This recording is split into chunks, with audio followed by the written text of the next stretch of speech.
Kami persilakan.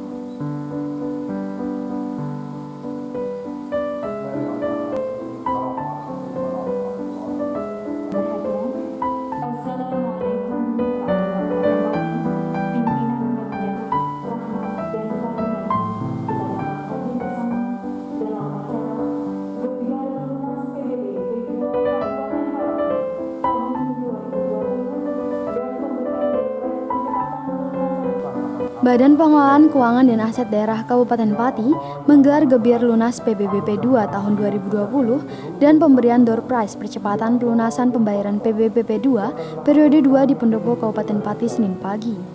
Kepala BPKAD Pati Turiat Moko mengatakan bahwa di periode 2 ini bertujuan untuk memotivasi para wajib pajak untuk dapat segera membayar pajak dengan tepat waktu sebelum jatuh tempo.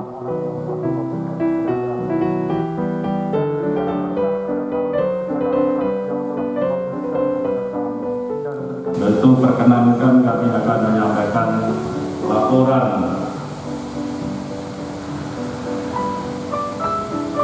dari sejarah lunas PBBP 2 tahun 2020 periode kedua yang dilanjutkan dengan pengundian Depres bagi desa dan kelurahan lunas dan wajib pajak tahun anggaran 2020. A. Dasar hukum. Yang pertama, Undang-Undang Nomor 28 Tahun 2009 tentang pajak daerah dan retribusi daerah. Yang kedua, Peraturan Daerah Kabupaten Pati Nomor 11 Tahun 2016 tentang perubahan atas Peraturan Daerah Kabupaten Pati Nomor 2 Tahun 2013 tentang pajak bumi dan bangunan pedesaan dan perkotaan. 3. Peraturan Bupati Nomor 65 Tahun 2014 tentang tata cara pemungutan pajak dan bangunan pedesaan perkotaan. Maksud dan tujuan pelaksanaan Gebiar Lunas PBBP 2 tahun 2020 dan pengundian Depres bagi desa, kelurahan lunas dan wajib pajak PBBP 2 tahun 2020 periode 2 mempunyai maksud sebagai berikut, yaitu memotivasi para wajib pajak PBBP 2 untuk dapat segera membayar pajak dengan tepat waktu sebelum jatuh tempo. Sedangkan tujuannya adalah dilaksanakan Gebiar Lunas PBBP 2 tahun 2020 periode 2, yaitu untuk meningkatkan capaian realisasi pajak daerah agar tercapai semboyan pajak lunas pembangunan lancar. B. Ketentuan kemudian Depres. Ketentuan kemudian Depres dalam Gebiar Lunas PBBP 2 tahun 2020 periode 2 adalah sebagai berikut. 1. Setiap desa yang lunas PBB tahun pajak 2020 paling lambat tanggal 30 September 2020 berhak mendapatkan satu kesempatan undian atas Depres berupa A. 8 buah sepeda motor diundi dengan peserta seluruh desa kelurahan lunas sampai dengan 30 September 2020 sebanyak 364 desa kelurahan kecuali desa kelurahan yang telah memenangkan undian periode 1. B. 15 buah laptop diundi dengan peserta seluruh desa kelurahan lunas sampai dengan 30 September 2020 sebanyak 364 desa kelurahan. C. Setiap wajib pajak yang lunas PBBP 2 tahun pajak 2020 sampai dengan tanggal 30 September 2020 sebanyak 745.725 wajib pajak berhak mendapatkan satu kesempatan undian atas 2 buah lemari es, 27 buah televisi berwarna dan 60 buah kipas angin. Pengelolaan pajak daerah dan retribusi daerah tahun pajak 2020, implementasi transaksi non-tunai penerimaan pajak dan retribusi daerah Kabupaten Pati dapat kami laporkan sebagai berikut. Penerimaan pajak daerah seluruhnya dilayani dengan cara online. Full house to house bekerjasama dengan Bank Pati sejak tanggal 1 Januari 2018 melalui aplikasi pajak Ego, e-PDB, dan e-BPATB.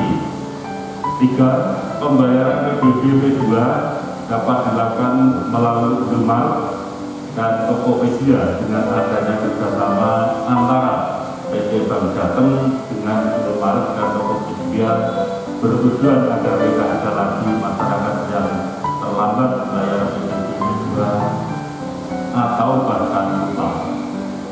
4. BPATB host to host dengan Badan Pertanahan Nasional BPN. Host to host adalah sistem antar server yang terhubung satu sama lain secara langsung, dalam hal ini antara BPKAD dengan BPN.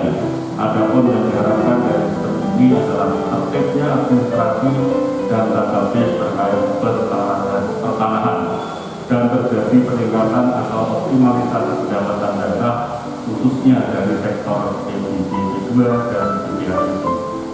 Bapak Bupati, Bapak dan Ibu sekalian yang saya hormati, bahwa dalam sejarah PBB periode 2 ini kami bekerjasama dengan Bank Jateng, Koordinator Pati, karena dari beliau yang Pak Wisnu yang memberikan dompet ini berupa 8 sepeda motor untuk desa atau kelurahan yang lunas jadi sampai 30 September serta 15 laptop dari Bank Jateng.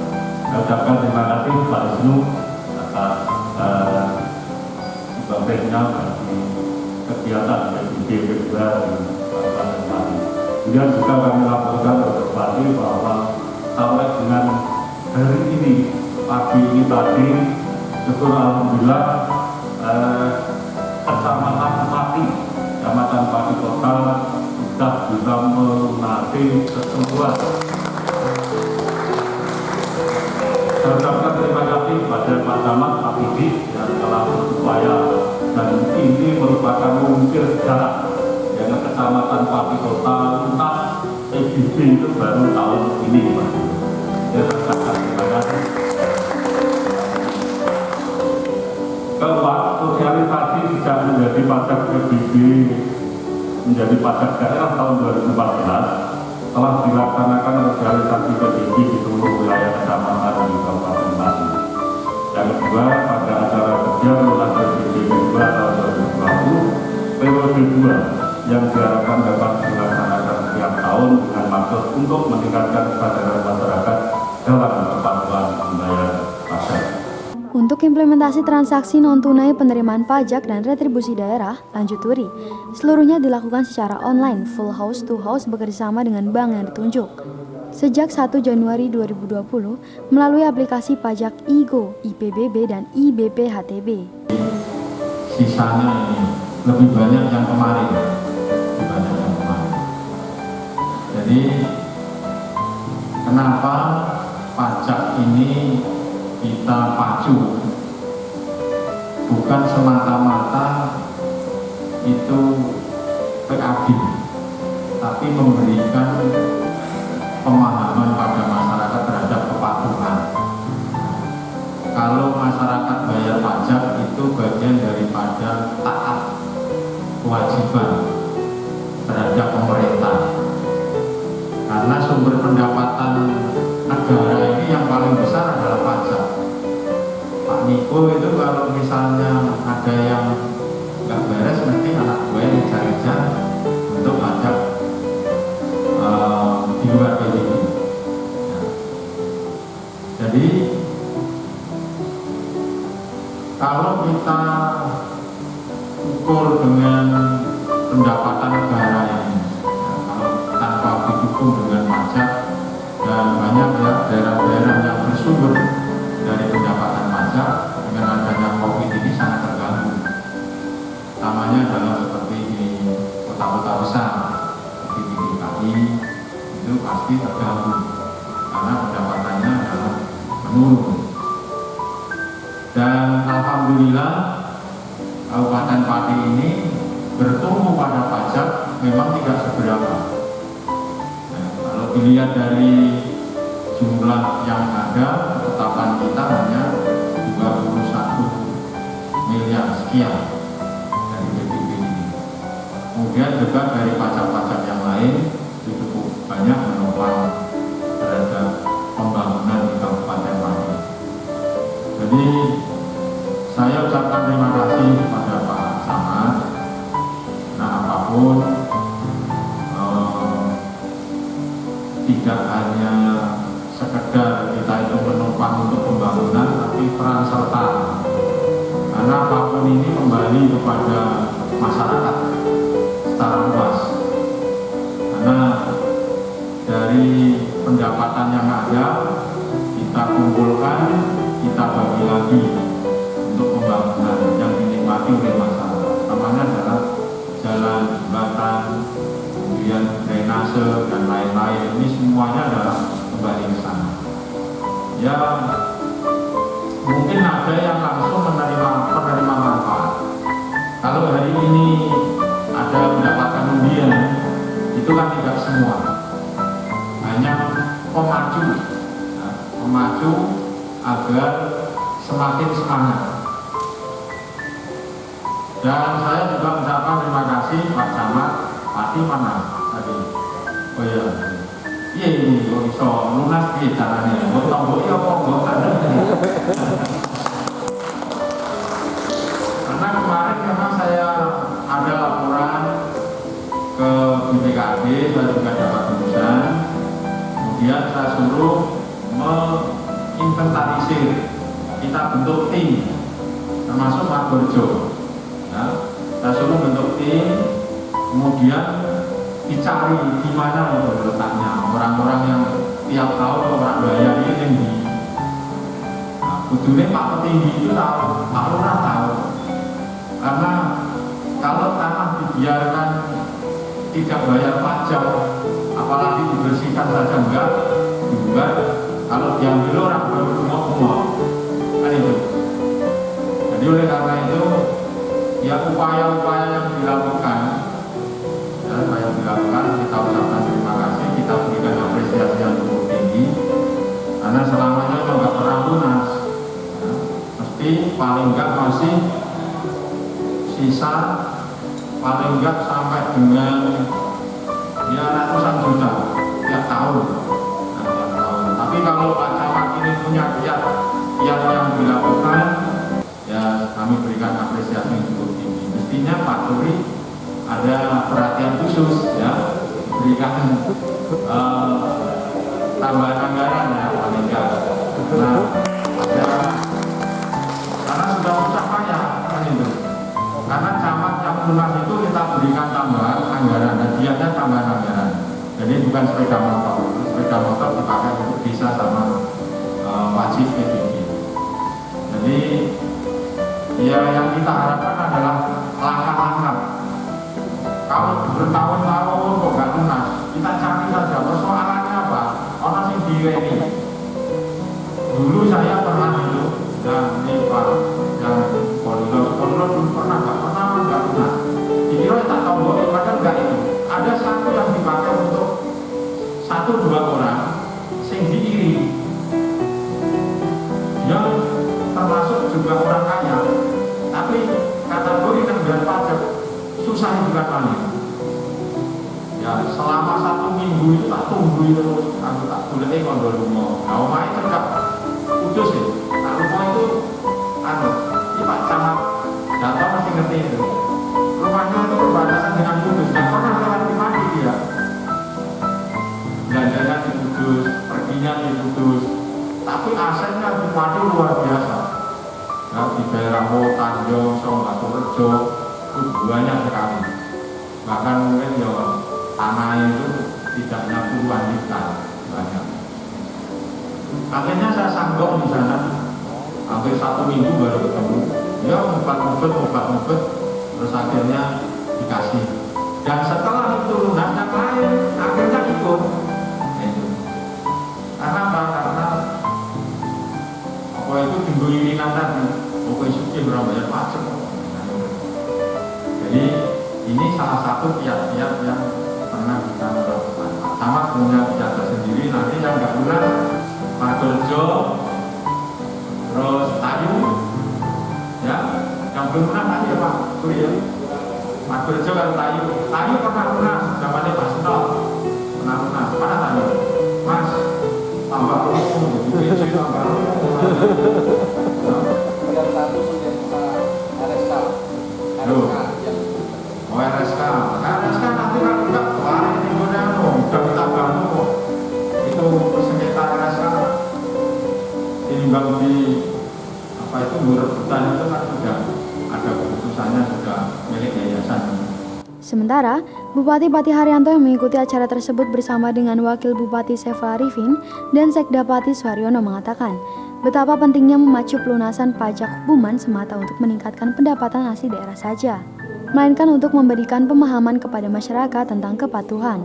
Apabila masyarakat membayar pajak itu bagian dari kewajiban dan ketaatan, sebab sumber penghasilan negara yang paling besar ialah dari pajak. Alhamdulillah, Kabupaten Patih dapat bertumpu dari pajak.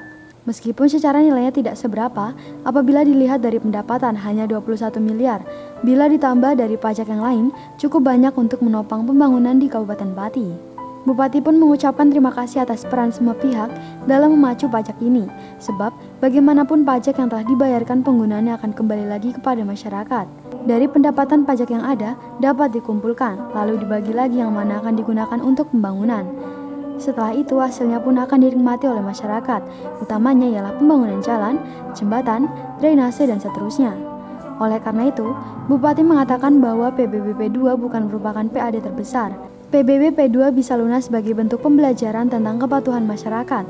Meskipun nilainya kecil, namun pajak tersebut adalah sebuah kewajiban. Jadi memang PBB ini bukan salah satu PAD yang terbesar, namun paling tidak dengan PBB itu bisa lunas, itu memberikan pembelajaran kepatuhan kepada masyarakat. Karena kan PBB itu kan wajib, sekalipun nilainya kan kecil. Masing-masing desa itu masing-masing wajib PBB itu kecil. Ada yang 1.000, ada yang 500, ada yang 2.000, ada yang 2 juta, ada yang ya luasan lah mungkin besar. Namun menurut saya adalah ini memberikan pembelajaran kepada masyarakat untuk patuh terhadap kewajibannya. Kemudian kalau dihitung dengan bantuan keuangan yang diberikan ke desa dengan kontribusi PBB ini nggak imbang, jauh. Baru kita hitung saja bantuan lewat dana ADD itu jumlahnya sudah 142 miliar. Kemudian belum banku untuk sarana prasarana, belum bantuan sarana prasarana tempat ibadah, belum bantuan penerangan jalan dan lain-lain. Banyak sekali. PBB hanya 21 miliar. Ya. Itu saja belum bisa lunas secara keseluruhan. Masih ada warga yang nggak taat. Rata-rata itu masyarakatnya di luar kota. Ya. Itu masyarakatnya punya tanah di sini tapi dibiarkan. Tapi alhamdulillah tadi Pak Camat Patih bertahun-tahun nggak pernah lunas, tapi kali ini lunas. Tadi kiat-kiatnya ya tadi Pak lapor pada Pak Kepala BPKAD, kemudian kita inventarisir, kita turunkan tim, akhirnya bisa teratasi. Apabila dibandingkan dengan bantuan keuangan yang diberikan kepada desa dinilai tidaklah berimbang. Jika dihitung, bantuan melalui ADD, belum bangka atau sarana prasarana, belum lagi bantuan sarana prasarana untuk tempat ibadah, penerangan jalan, dan lain-lain. Sedangkan PBB P2 hanya 21 miliar, itu saja belum dapat lunas secara keseluruhan, masih ada warga yang tidak taat. Menurut Bupati, warga yang tak tertib bayar pajak adalah mereka yang bekerja di luar kota. Artinya, warga tersebut memiliki tanah atau aset di sini namun dibiarkan tak terurus. Tim Liputan Cahaya TV.